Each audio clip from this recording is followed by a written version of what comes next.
Talakayang Bayan. Masusing pag-uusapan ang mga programa at proyekto ng bayan. Talakayang Bayan. Ilalahad ang mga plano at direktiba ng pamahalaan. Pag-aaralan ang bawat anggulo ng sitwasyon. Lilinawin ang bawat issue. Magbibigay ng matalino at makabuluhang talakayan. Talakayang Bayan. At nagbabalik ang ating programang impormasyon ng bayan para sa lahat. Nandito na po tayo sa ating ikalawang segment, ang Talakayang Bayan. Malapit na naman pong dumating ang buwan ng Marso kung kaya tayo po ay excited na sa paparating na kapistahan dito sa ating bayan. Siyempre, andyan po ang ating Kanyugan Festival na magse-celebrate ng kanilang ika-18 taon ngayong taon. So ngayon po mapalad po tayo sapagkat makakasama natin ang overall Vice Chairperson ng naturang festival. Kaya sabay-sabay po nating i-welcome ang ating overall Vice Chairperson, walang iba, si Sir Muhsin Jiro Ibrahim III. So ayan po, good morning po Sir Jiro and welcome back po ulit sa ating programang Impormasyon ng Bayan para sa lahat. Yes, magandang araw sa iyo Sir Jong, and of course sa lahat ng mga nanonood and sumusubaybay sa mga programa natin Municipal Information Office. I am indeed very happy to be here again, several times already, at talagang sinisikap natin mapaunlakan yung inyong mga interviews, yung inyong mga programa dahil malaking tulong sa ating mga kababayan. And of course, I'm here as well to represent yung entirety ng ating committee for festivals, specifically this time for the Pistayang Kanyugan. At nandito rin po ako in behalf ng ating overall chairperson, Ma'am Arlene Piramide, ang ating Municipal Tourism Officer. So yan po, thank you so much po again for coming to our pod. Yes. Coming to our station po. Siyempre, ayun po, alam naman po natin na may explain nyo po ng maayos yung mga nilalaman po ng paparating na 18th Kanyugan Festival dito po sa bayan ng Brooks Point, lalawigan ng Palawan. So ayan po, tatanungin lang po namin kay Sir Jiro, para po sa kaalaman po ng ating mga kababayan, ano ang pangkalahatang tema at layunin ng 18th Pistayang Kanyugan ngayong March 2026. Yes, as usual naman, the history of Kanyugan, alam nating lahat talagang umiikot sa tema ng niyog bilang puno ng buhay. This year, we refrained from using a specific theme for the celebration of the Pistayang Kanyugan. Instead, to make it more modern, to make it more familiar sa mga kabataan din natin, sa mga kababayan natin, we're using hashtags. And specifically, this time, we're using the hashtag Love Brooks Point. Because we want to showcase Brooks Point through the Pistayang Kanyugan bilang isang kamahal-mahal na bayan na masarap i-experience, masarap puntahan, at makilala tayo hindi lang sa niyog, kundi talagang sa festival o pagdiriwang. Gaya ng mga ibang bayan, kagaya ng probinsya, kagaya ng Cebu at ng for their Sinulog, di ba? Yes. Panagbenga at iba-iba pang mga festivals. We want to be known for that. Yes. So, ang ganda po nun, Sir Jiro, yung hashtag Love Brooks Point. Parang naka-angkla po siya sa ating Department of Tourism motto or slogan, Love Philippines. So, ayan po, hina-hope natin na syempre, bagamat kilala ang mga festival sa iba't ibang bayan probinsya, ganyan. For example, we have Dinagyang sa Iloilo, Sinulog sa Cebu. Why not make this year na makilala ang Kanyugan Festival, not only just here in Brooks Point, syempre hindi lang din sa Palawan, but sa buong Pilipinas. We are hoping that po, So, ayan po. Ano-ano po yung mga pangunahing aktibidad or activities na inihanda ng mga committee para sa pagdiriwang at kailan po o saan po ito gaganapin? Indeed. I'm very excited to say na this year talagang taon-taon sinisikap nating mas pagandahin at gawing mas exciting yung ating mga activities in line with the Pistayang Kanyugan. Kaya naman sa lahat ng mga kababayan natin, sa lahat ng mga Brooks Pointers out there, and of course, gayon din sa mga turista at mga kapitbahay natin, abangan nyo po yung mga inihanda nating activities for this year's 18th Pistayang Kanyugan. Kasama dyan, of course, yung ating Grand Civic Parade, the most awaited Mutya ng Brooks Point 2026, At nandyan din yung ating Coco Culinary and Delicacies Contest kung saan gusto nating i-showcase.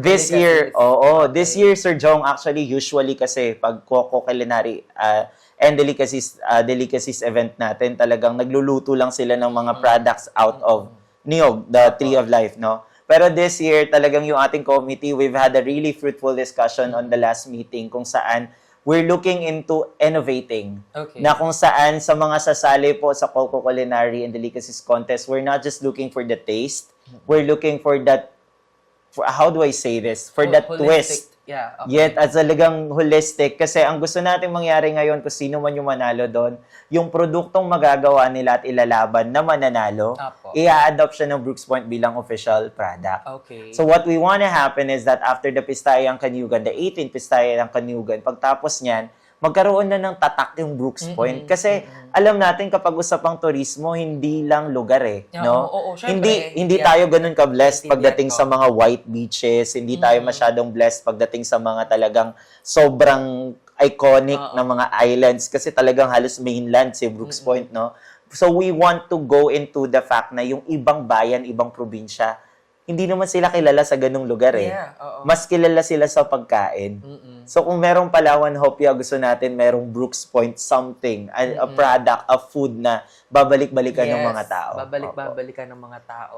So, napakagandang ganun, sir, no? Na, at syempre, props to those people who behind that na nakapag-isip ng ganong klaseng activities na, syempre, hindi lang tayo basta-basta magluluto dito. Yes. Kumbaga, parang, I think it's about time para magkaroon tayo ng pagkain na talagang something iconic dito sa bayan natin. Yes, at unique. Kasi meron na rin tayong mga bandi, meron tayong jam, coco jam, etc.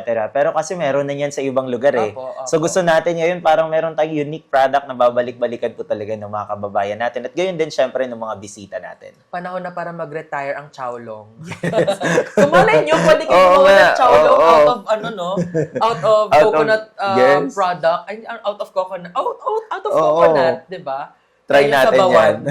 Yung sabaw na I-try natin yan. Actually, sinasawag din yung buko sa tinola minsan. Yeah, Masarap oo, naman siya. oo. Oo. Chowlong sa sabaw ng nyog.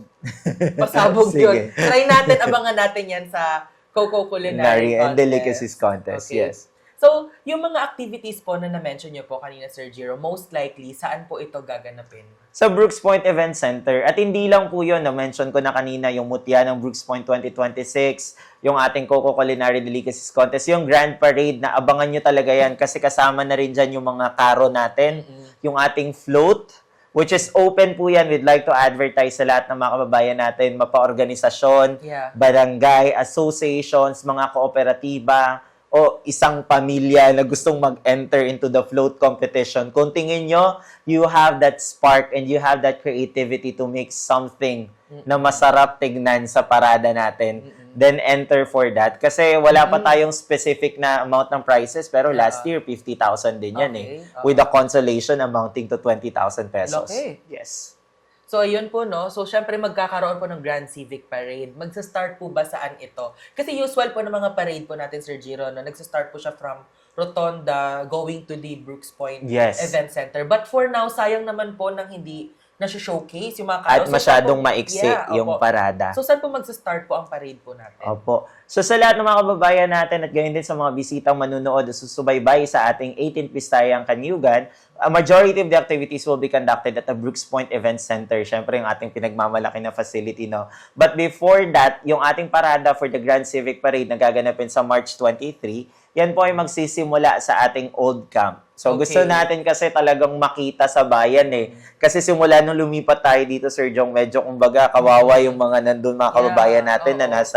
nasa town proper, town nasa proper. center. So ngayon, idadaan natin, magsisimula yung parada, makikita yung karo, simula doon sa ating old camp, papunta po sa Rotonda, going all the way to Brooks Point Event Center. Malayo-layo, pero I believe it is very much exciting Yes. kasi mas marami ang makakakita ng mga karo natin. At syempre ng mga people na nagpa-participate Yes. para sa ating Kanyugan Festival. Thank you so much for that po, Sir Jiro. Paano naman po nakikipagtulungan ng iba't ibang committees upang masigurong maayos at ligtas at makabuluhan ang selebrasyon po ng 18th Pistayang Kanyugan ngayong taon? Yes, no. First and foremost, I would like to extend my gratitude sa ating pamahalang bayan sa pangunguna ni Mayor at sa lahat ng mga departments natin at mga agencies. Kasi sa totoo lang, I'm very proud to say na dito sa bayan ng Brooks Point kapag merong mga ganitong aktibidad, hindi lang patungkol sa mga festival, kundi ba tuwing may patawag tayo ng Yes. pagpupulong, talagang nandyan sila. well represented sila. We salute as well yung ating mga uniform personnel. Laging talagang sila kapag may Opo. patawag tayo for coordination meeting, sila yung unang Noong una, nandyan. sa mga- Very early yung tipong opisina natin to, pero nandyan sila mas maaga pa sa atin. No? So, in terms of partnerships really and our linkages, talagang very strong ang meron tayo sa Brooks Point. Kaya buong pasasalamat po sa lahat ng mga partners natin and stakeholders for always being so cooperative in order to make our programs in Brooks Point better for the people we serve. Okay po. Sa aspeto po ng suporta, paano po tinutulungan ng LGU Brooks Point ang pagdadaos ng Pistaiyang Kanyugan at paano po ito paano po nakikinabang ang mga residente dito sa ating bayan?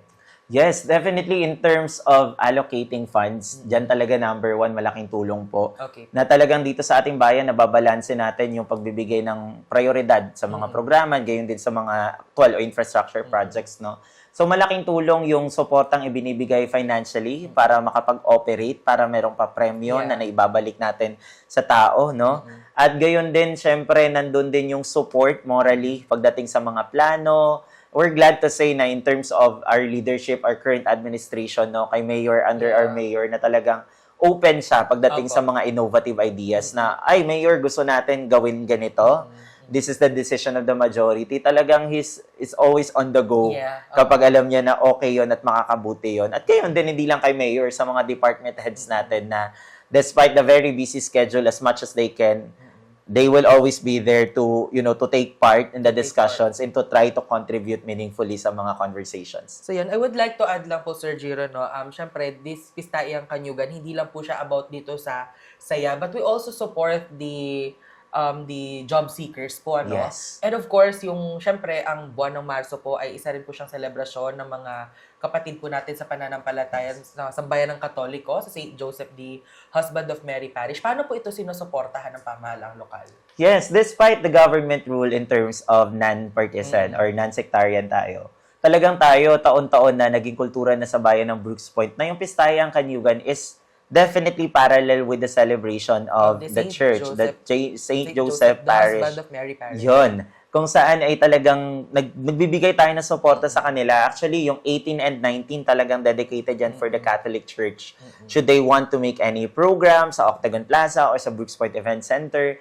Ganon din for this year. Talagang yung 18 to 19 talagang dedicated po yun for the church. And nagpapadala rin tayo ng mga tulong. Minsan nagpapadala tayo ng pagkain at kung ano mga logistical requirements yung pwede nating maitulong.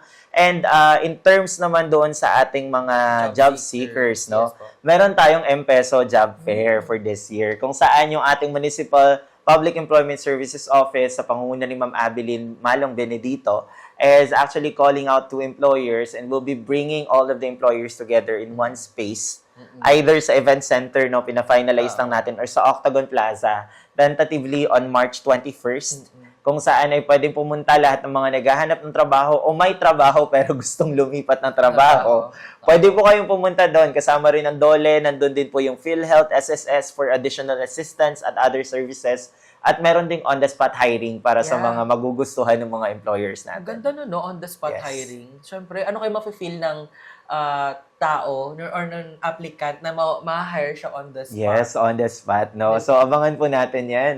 Abangan natin yung mga pasabog sa darating na March 2026. Nabing activities ng Pistaiyang Kanyugan. Oo, actually marami pa akong di nababanggit pero later on definitely we'll let you guys know kung ano pa yung mga iba nating activities. Okay po. Ano naman po ang mga bagong tampok o kaibahan ng Pistaiyang Kanyugan 2026 kumpara sa mga nagdaang taon na dapat abangan ng publiko? I would say kung pagdating sa mga differences, we make the programs more innovative this year.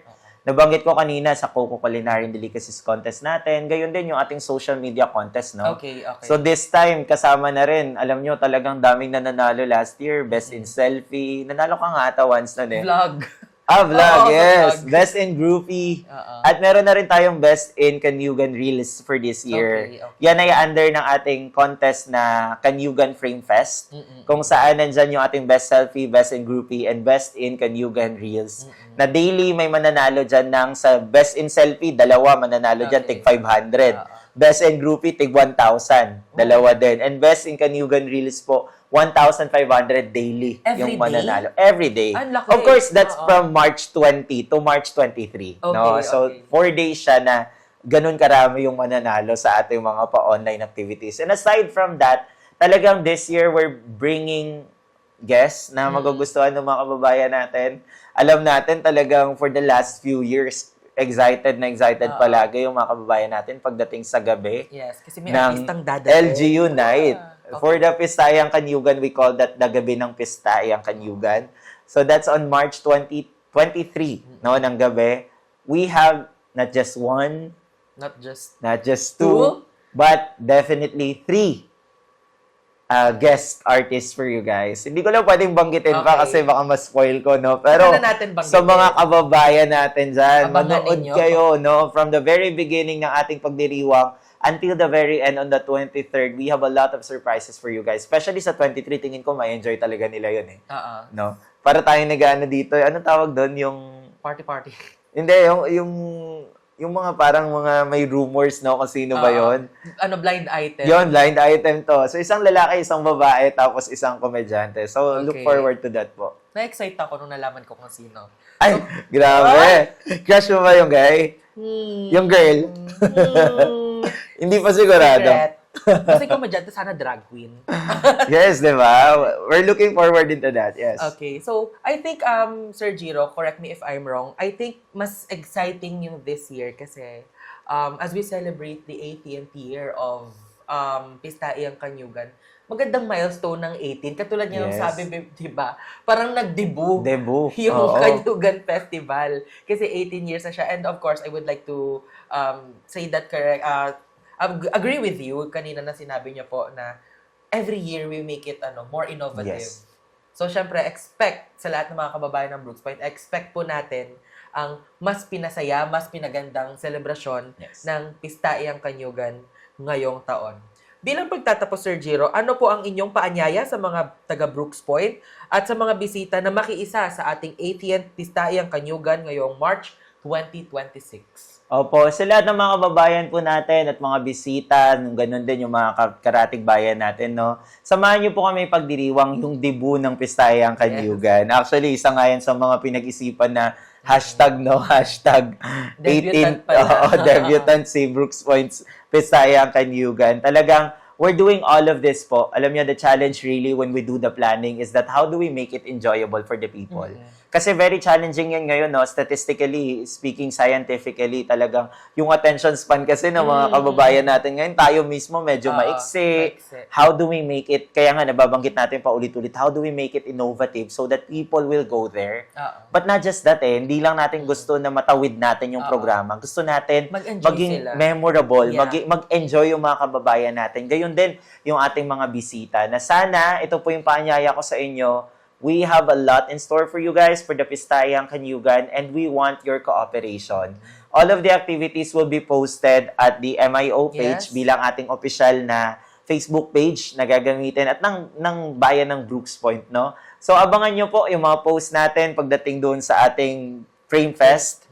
The Kanyugan Frame Fest, the Best in Selfie, Best in Groupie, Best in Reels. Sumali po kayo dyan. Sa mga business owners natin, the way that we're helping you as well is that magsiset up po tayo ulit ng ating trade fair.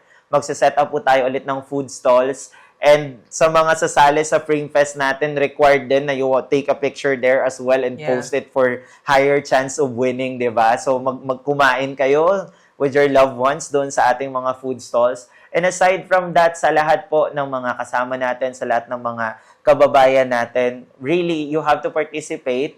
Yung Mutya ng Kanyugan, Mutya ng Brooks Point 2026 is still currently looking for possible candidates. Ang screening natin isasagawa po ngayong February 15. So sa mga gustong sumama dyan, i-message nyo lamang po yung page ng ating tourism office, mag-reach out kayo sa kanila o puntahan nyo sila sa kanilang opisina para po makapag-express kayo ng inyong interest to join. And of course, we're looking for sponsors as well na gustong mag-sponsor ng candidate, gustong mag-join at ma-represent sila o ang kanilang mga businesses or institutions So you're welcome to do that. So mag-reach out lang po sa tourism office. And again, sa Karo competition natin, sali po kayo, sayang yung papremyo at lalong sayang po na ma-showcase ninyo yung ganda ng inyong mga samahan, ganda ng inyong mga institusyon. So yun lamang po, no, sa lahat ng mga kababayan, again, we're very excited to welcome the 18th Pistayang Kanyugan and we want and we wish to celebrate it with you guys. Thank you so much po. Ayan, Ate Tin, sumali ka na. So, kidding aside po, once again, Sir Giro, thank you so much for your time. I know na napaka-busy mo po bilang focal person or designate ng Municipal Youth Development Office at syempre ang overall Vice Chairperson ng 18th Pistayang Kanyugan. Alam po namin napaka-busy niyo po yan. Nagpaut lang po kayo ng interview po sa amin dito sa Municipal Information Office sa aming programang Impormasyon ng Bayan para sa lahat. It's truly be an honor to be with you as always. Sana po hindi po kayo magsawa na supportahan ang aming programa. Definitely. Thank you so much din, Sir Jom. So ayan po, thank you so much. Magbabalik po ang ating programang Impormasyon ng Bayan para sa lahat. Pagkalipas lamang po ng ilang paalala. Talakayang Bayan. Masusing pag-uusapan ang mga programa at proyekto ng bayan. Talakayang Bayan. Ilalahad ang mga plano at direktiba ng pamahalaan. Pag-aaralan ang bawat anggulo ng sitwasyon. Lilinawin ang bawat issue. Magbibigay ng matalino at makabuluhang talakayan. Talakayang Bayan.